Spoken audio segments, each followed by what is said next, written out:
Electrical metallic tubing, commonly known as EMT, is a versatile conduit often employed in electrical installations, including outdoor applications. However, when using EMT outdoors, several critical factors must be considered to ensure safety, longevity, and compliance with electrical codes, specifically the National Electrical Code. Firstly, the selection of EMT material is paramount. For outdoor use, the EMT must be galvanized. Galvanization is a process of coating the steel conduit with a protective layer of zinc. This zinc coating acts as a barrier against corrosion, which is a significant concern in outdoor environments where the conduit is exposed to moisture, rain, and other corrosive elements. Without galvanization, the EMT would be susceptible to rust and deterioration, compromising its structural integrity and potentially leading to electrical hazards. Secondly, proper sealing is crucial to prevent water ingress into the EMT system. Water intrusion can cause several problems, including corrosion of conductors, short circuits, and ground faults. To prevent this, all joints and fittings within the EMT system must be properly sealed. This includes using watertight connectors and fittings that are specifically designed for outdoor use. These connectors typically incorporate rubber gaskets or O-rings that create a tight seal, preventing water from entering the conduit. Additionally, thread sealant or Teflon tape should be applied to threaded connections to further enhance the watertight seal. Thirdly, adequate support is essential to maintain the structural integrity of the EMT system. EMT is a relatively thin-walled conduit, and without proper support, it can sag or bend under its own weight, especially when exposed to wind, snow, or ice. Sagging conduit can put stress on the conductors inside, potentially damaging them and creating electrical hazards. To prevent sagging, EMT must be supported at regular intervals using appropriate hangers, straps, or clamps. The National Electrical Code specifies the maximum spacing between supports for different sizes of EMT. It's imperative to adhere to these spacing requirements to ensure that the conduit is adequately supported. In addition to these specific requirements, all EMT installations must comply with the National Electrical Code, the NEC. The NEC is a comprehensive set of standards that govern the safe installation of electrical wiring and equipment. It covers a wide range of topics, including conduit sizing, conductor ampacity, grounding, and bonding.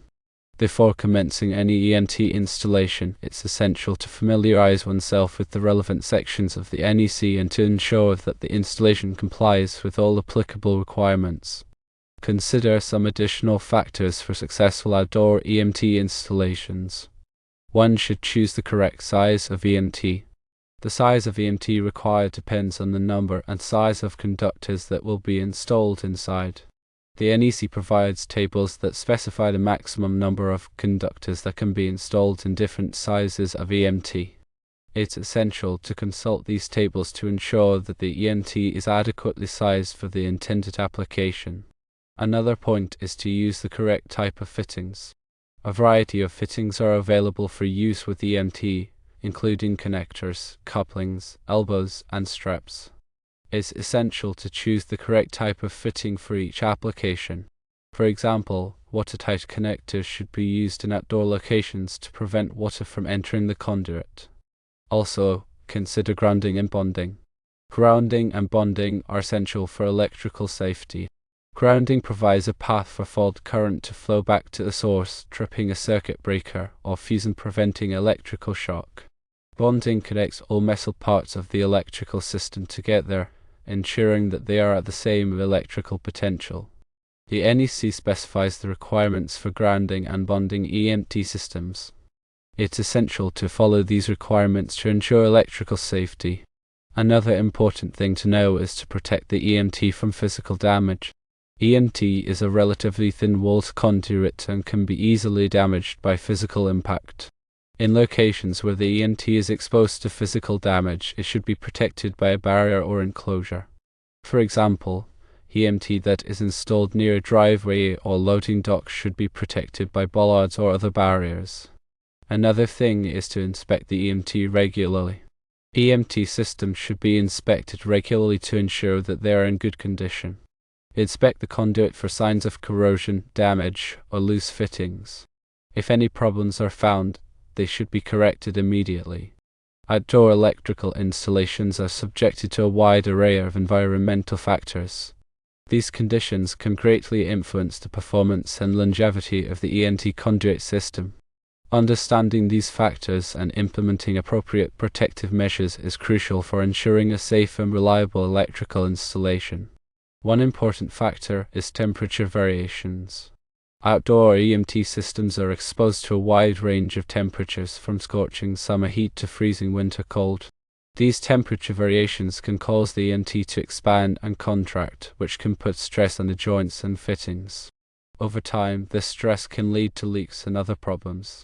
To mitigate the effects of temperature variations, it's essential to use expansion fittings in long runs of EMT. Expansion fittings allow the conduit to expand and contract without putting stress on the joints and fittings. Another factor is ultraviolet radiation. Sunlight contains ultraviolet UV radiation, which can degrade the plastic components of EMT fittings and accessories over time.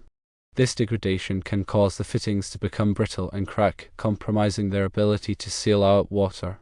To protect EMT fittings from UV radiation, it's essential to use UV-resistant fittings or to paint the fittings with a UV-resistant coating. Yet another factor is chemical exposure.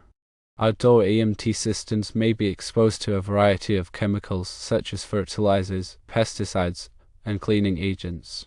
These chemicals can corrode the EMT or damage the plastic components of the fittings. To protect EMT from chemical exposure, it's essential to use EMT in fittings that are specifically designed to resist chemical corrosion. Another important point to consider is physical protection. Outdoor EMT systems are vulnerable to physical damage from a variety of sources, such as vehicles, equipment, and vandalism. To protect EMT from physical damage, it's essential to install it in a location where it is not likely to be struck or damaged. If the EMT must be installed in a vulnerable location, it should be protected by a barrier or enclosure. Proper installation techniques are just as critical as material selection when it comes to ensuring the longevity and safety of outdoor EMT conduit systems. One consideration is cutting and reaming. When cutting EMT, it's essential to use a proper cutting tool to ensure a clean, square cut. A hacksaw or pipe cutter can be used, but a specialized EMT cutter is recommended for the best results. After cutting, the EMT must be reamed to remove any burrs or sharp edges from the inside of the conduit. These burrs can damage the conductors as they are pulled through the conduit. Another consideration is bending. EMT can be bent to change its direction, but it's essential to use a proper conduit bender to avoid kinking or flattening the conduit. Kinked or flattened conduit can restrict the flow of conductors and create electrical hazards. Another thing to consider is joining. EMT sections are joined together using couplings and connectors. It's essential to use the correct type of coupling or connector for the application. For example, watertight couplings and connectors should be used in outdoor locations to prevent water from entering the conduit. It's also essential to tighten the couplings and connectors properly to ensure a secure connection. Remember the pulling conductors. When pulling conductors through EMT, it's essential to use a pulling lubricant to reduce friction and prevent damage to the conductors. The pulling lubricant should be compatible with the conductor insulation. It's also essential to avoid pulling too many conductors through the conduit at once, as this can damage the conductors and make it difficult to pull them through. And think about supporting. EMT must be supported at regular intervals to prevent sagging and to protect it from physical damage. The NEC specifies the maximum spacing between supports for different sizes of EMT. It's essential to use the correct type of support for the application. For example, straps or clamps can be used to support EMT from walls or ceilings. The National Electrical Code, NEC, plays a pivotal role in governing the safe and compliant installation of EMT conduit systems, particularly in outdoor environments. Adhering to the NEC requirements is not merely a matter of regulatory compliance, it is fundamental to ensuring the safety of individuals, the protection of property, and the reliable operation of electrical systems. The NEC provides detailed guidelines on various aspects of EMT installations, including conduit sizing, conductor fill, support requirements, grounding and bonding, and protection against physical damage. These guidelines are based on years of experience and research, and they are constantly updated to reflect the latest advancements in electrical technology and safety practices.